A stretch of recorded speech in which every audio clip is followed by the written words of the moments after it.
नमस्कार दोस्तों, मैं एक बार फिर से आनंद प्रकाश आपका आपके अपने YouTube चैनल फिजिक्स टूल में हार्दिक अभिनंदन और स्वागत करता हूं और आशा करता हूं कि हमारे द्वारा अपलोड किए गए वीडियो आपको लगातार पसंद आ रहे होंगे और उन्हें आप भली भांति पूरा देख भी रहे होंगे। इसी आशा और कामना के साथ एक नया वीडियो लेकर के मैं आपके सामने एक बार फिर से हाजिर हूँ।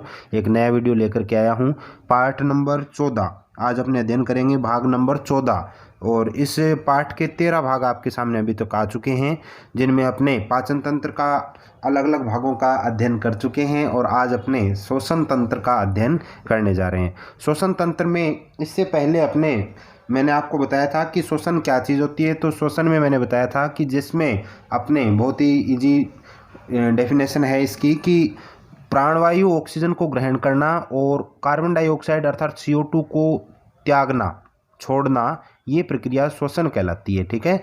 और इसके दौरान मैंने आपको बताया था कि ये 3 प्रकार का होता है। ये श्वसन कितने प्रकार का होता है? 3 प्रकार का। कौन कौन सा?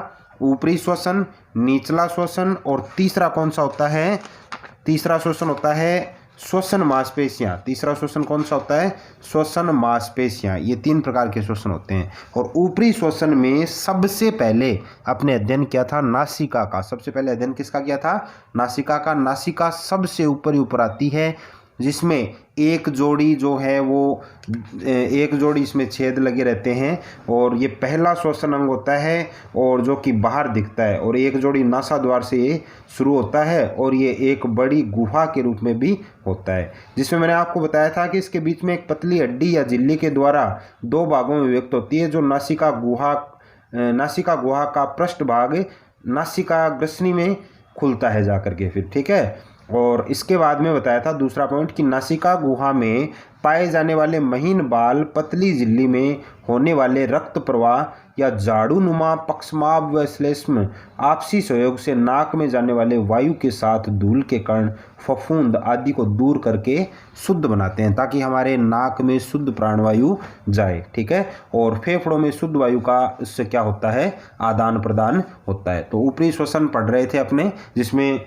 सबसे पहले नासिका का अध्ययन किया। आज अपने इसका जो ऊपरी श्वसन का जो अगला भाग है उसका अध्ययन करेंगे।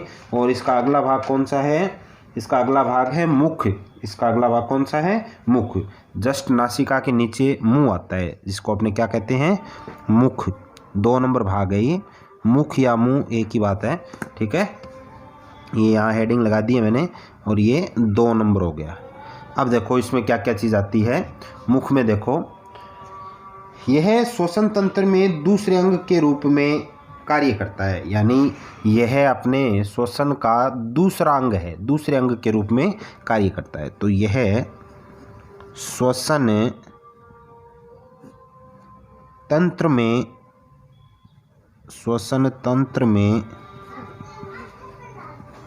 दूसरे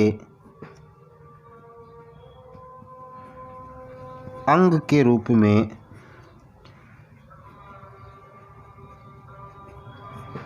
कार्य करता है। दूसरे अंग के रूप में कार्य करता है और सांस लेने में इसकी मुख्य भूमिका होती है। ठीक है ना। परंतु यानी सांस लेने में इसके साथ साथ नासिका की भी मुख्य भूमिका होती है, यानी सांस लेने में नाक के द्वारा ज़्यादा सांस लेना बेटर रहता है। ठीक है। तो नाक से ज़्यादा सांस लिया जाता है। तो श्वास लेने में मुख्य भूमिका वैसे तो नासिका की होती है। ठीक है। परंतु आवश्यकता पड़ने पर मुंह से भी सांस लेने का काम होता है। ठीक है। कई कबार जैसे अपने दौड़ के आते हैं, भाग के आते हैं तो थक जाते हैं, तो नाक से सांस लेने में असमर्थ होते हैं। तो सबसे पहला जो प्रथम जो भाग है वो सांस लेने में वो काम आता है नासिका। ठीक है। और उसके बाद में मुंह की भी सांस लेने में मुख्य भूमिका होती है, लेकिन ये तो इमरजेंसी में काम में आता है। ठीक है। तो ये श्वसन तंत्र के दूसरे अंग के रूप में काम करता है और श्वास लेने में मुख्य भूमिका नासिका की होती है। श्वास लेने में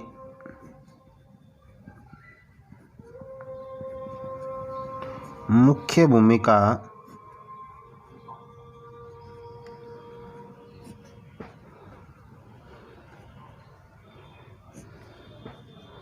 नासिका की होती है।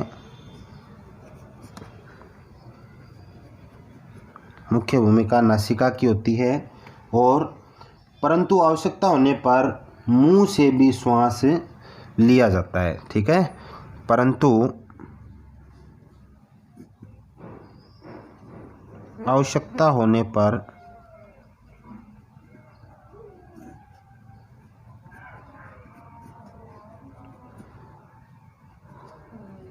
मुंह से भी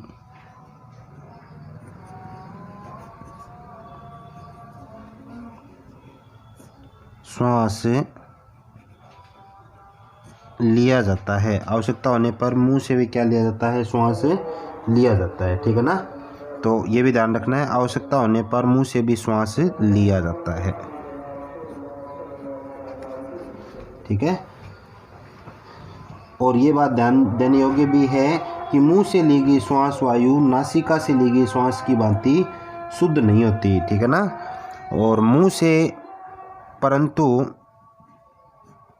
मुंह से ली गई या मुख से भी कह सकते हैं, मुंह से ली गई श्वास वायु नासिका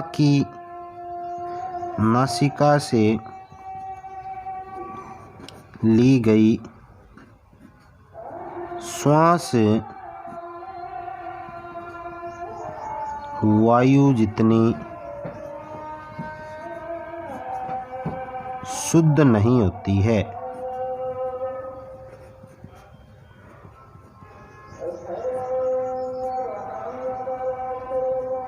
शुद्ध नहीं होती है, ठीक है ना।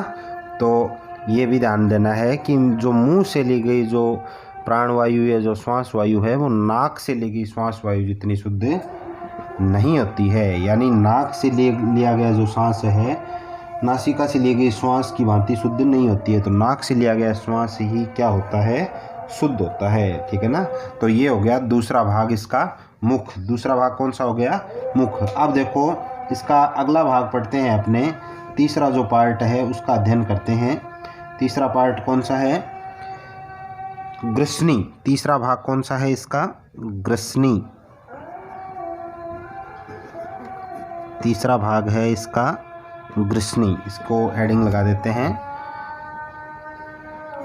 देखो दो भाग पढ़ लिए अपने, ध्यान देना साथ साथ में।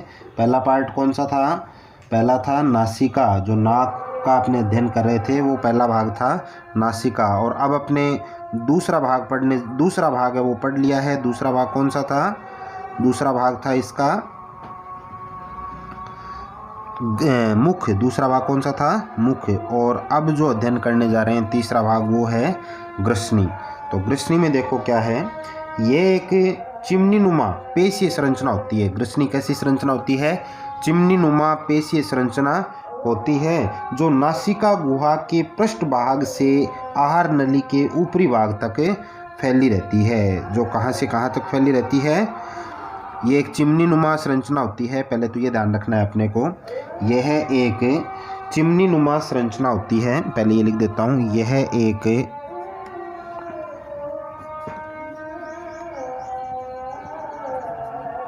चिमनी नुमा संरचना होती है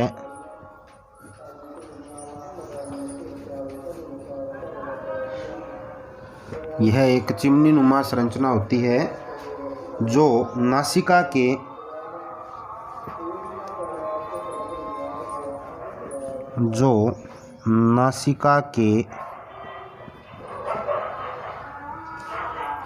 पृष्ठभाग से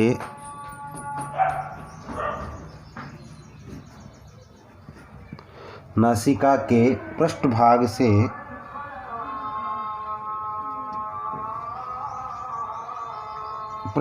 क्या होती है, पृष्ठभाग से आहार नली के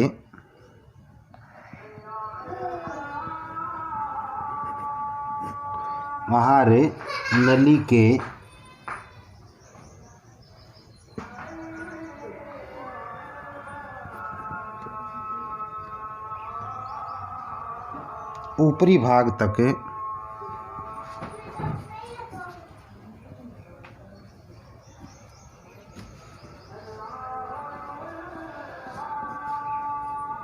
फैली रहती है।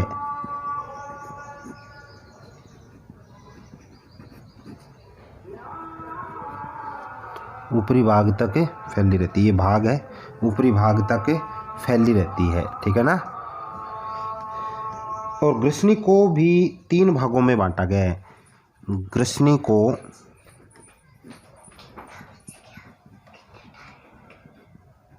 3 भागों में बांटा गया है। ग्रसनी को 3 भागों में, ग्रसनी को 3 भागों में बांटा गया है। ग्रसनी को 3 भागों में बांटा गया है।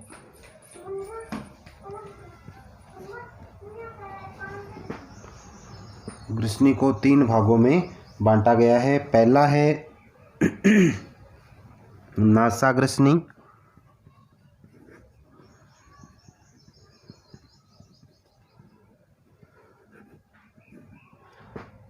दूसरा है मुख ग्रसनी,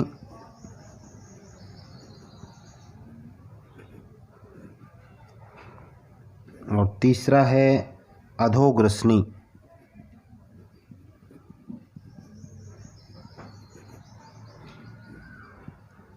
पहला है नासाग्रसनी, दूसरा है मुखग्रसनी और तीसरा है अधोग्रसनी। तो ग्रसनी को भी 3 भागों में बांटा गया है, नासाग्रसनी, मुखग्रसनी और अधोग्रसनी, ये 3 भाग हैं इसके भी, ठीक है ना।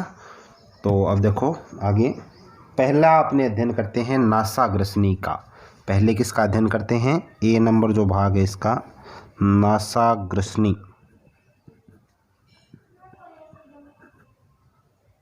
इसका अध्ययन करते हैं, नासाग्रसनी। तो यह नासिका गुहा के पृष्ठभाग में पाए जाने वाला ग्रसनी का पहला भाग है। यह नासिका गुहा के पृष्ठभाग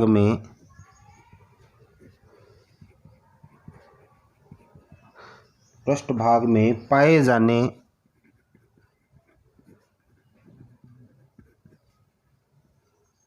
जाने वाला ग्रसनी का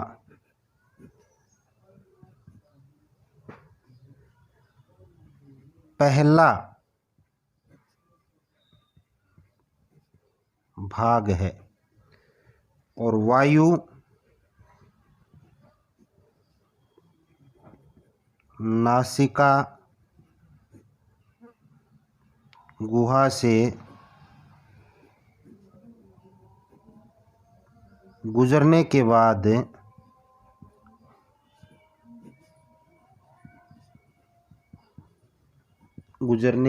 नासाग्रसनी से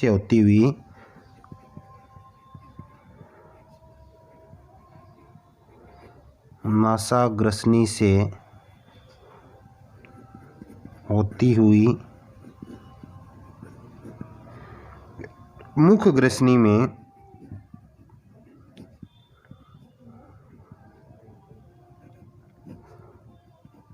आती है, मुख ग्रसनी में आती है।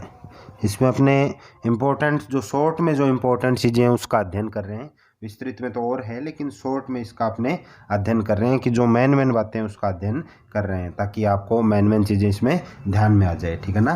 दिखाई दे रहा होगा आपको, ये नासिका गुहा के पृष्ठभाग में पाए जाने वाला ग्रसनी का पहला भाग है। ग्रसनी का कौन सा भाग है? पहला भाग है जो इसमें पाया जाता है, ठीक है ना। और यहाँ मैं ऊपर बताना भूल गया आपको, अधोग्रसनी का एक नाम और भी है। अधोग्रसनी का एक दूसरा नाम कंठग्रसनी भी है। अधोग्रसनी का एक नाम और भी है, कंठग्रसनी।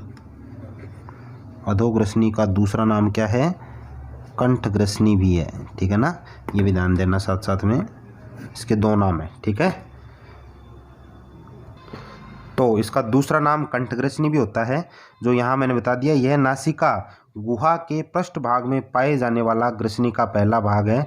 और वायु नासिका गुहा से गुजरने के बाद नासाग्रसनी से होती हुई मुख ग्रसनी में आती है। कहाँ आती है? मुख ग्रसनी में आती है। अब देखो दूसरा जो पार्ट है इसका, मुख ग्रसनी।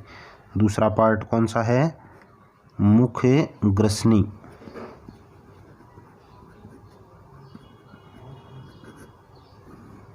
मुख ग्रसनी का अध्ययन करते हैं। ठीक है, मुख ग्रसनी में देखो क्या है। मुंह से ली गई सांस सीधी मुख ग्रसनी में प्रवेश करती है। मुख से ली गई श्वास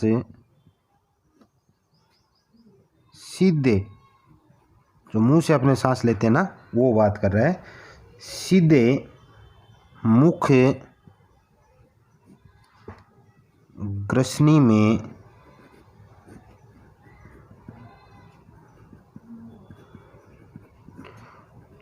प्रवेश करती है।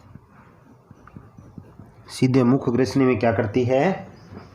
प्रवेश करती है। ठीक है ना, सीधे मुख ग्रसनी में प्रवेश करती है। ठीक है, तो ये दो भाग हो गए, इसमें इतना ही है, नॉर्मली इतना ही बताया गया है। ठीक है, तो मुंह से ली गई सांस है वो सीधी कहाँ प्रवेश करती है? मुख ग्रसनी में प्रवेश करती है। ठीक है, और देखो मुख ग्रसनी से वायु कंठ ग्रसनी से होते हुए, मुख ग्रसनी से जो वायु है वो कंठ ग्रसनी से होते हुए एपिग्लोटिक्स की सहायता से स्वर यंत्र में प्रवेश करती है। और ये भी ध्यान रखने वाली बात है। ठीक है, ये भी लिखवा देता हूँ कि, तो इसमें वो भी लिख देते हैं कि मुख ग्रसनी से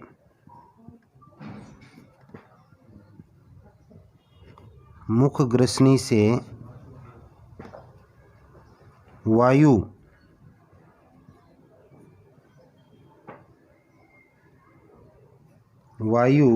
कंठ ग्रसनी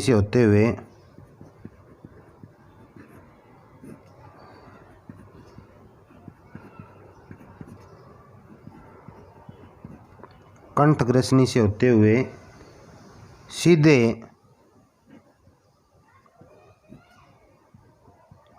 एपिग्लोटिस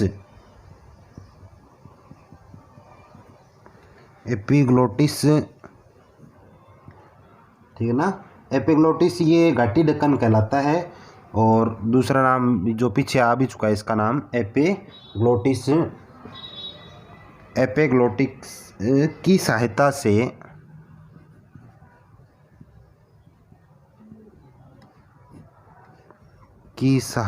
से स्वर यंत्र में